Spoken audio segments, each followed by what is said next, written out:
Honorable Justice A.K.Sikri was to join us today. There has been a bereavement in his family.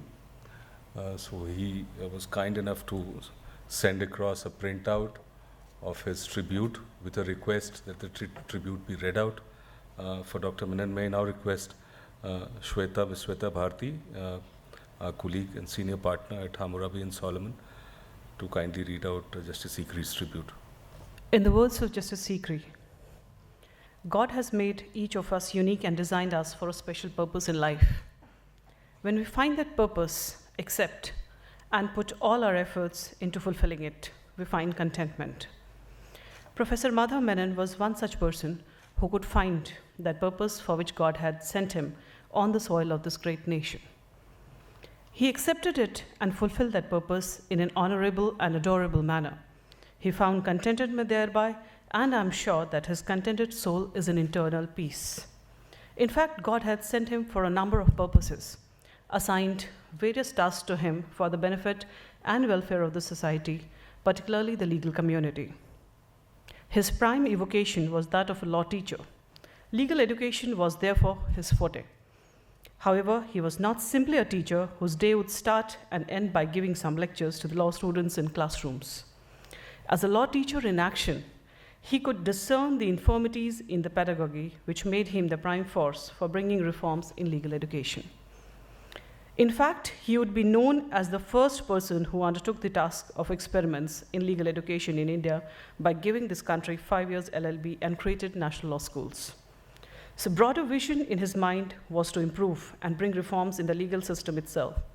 Professor Madhava Menon in DSNLU Foundation Day speech emphasized on transforming legal education to justice education.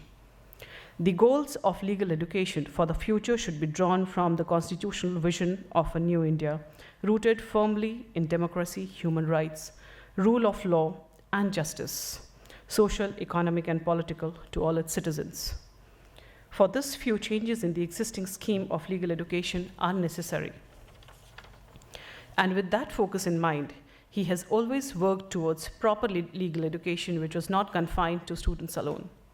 Continuing education required for lawyers, particularly young lawyers, was again a visionary step which he took. Likewise, Professor Madhava Menon became the first director of National Judicial Academy, which is set up for giving education and judicial training for judges. In this way, his contribution by taking care of legal education of students, continuing education of lawyers, and judicial education of judges would be remembered for all times to come. On a personal note, in the words of Justice Sikri, I am sharing a few instances on his remarkable wisdom in this field. When I was teaching as a part-time lecturer in Campus Law Center, Law Faculty, University of Delhi, Professor Madhava Menon became professor in charge of the said center same year in 1986-87. He came out with the idea of practical training. Clinical methods of teaching students was through clinical education. He persuaded me to structure curriculum on clinical education and also to impart the training to the students. His book, titled Clinical Legal Education, is a masterpiece and remains most favored textbook for the law students even today. In continuing education for the lawyers is also well known. At the instance of Mr. K.K. Venugopal, learned Attorney General of India, he opened an academy in Kerala, which imparts such training. Slowly, it is spreading its wings, and such centers are established elsewhere as well. He would always be remembered for his contribution towards judicial education and training. I shared dais with him umpteen number of times in the training programs for judges in National Judicial Academy and elsewhere. He always focused on sensitizing the judges about social issues so as to expose them about the ground realities. Imbibe in them the values of human dignity with emphasis on social causes and how judges can play a constructive role in achieving social justice. He brought into India the concept of social context adjudication and preached as to how there can be a social transformation through judicial process. At the same time, he kept cautioning judges against unnecessary judicial activism. His discourses on conflict between value and normativity and challenges for law on this account are par excellent. He could convincingly deal with such difficult subjects with an ease and guide us how judges can achieve with delicate balance in this regard. In all the aforesaid fields, he always came out with innovative ideas and introduced out-of-box methodology.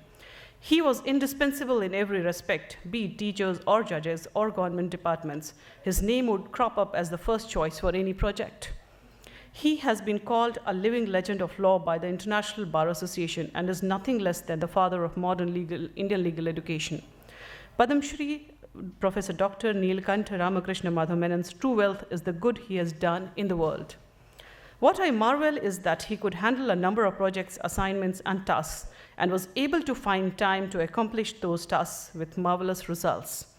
I am reminded of a famous saying that the secret of having enough time lies not in working more hours, but in the proper planning of hours.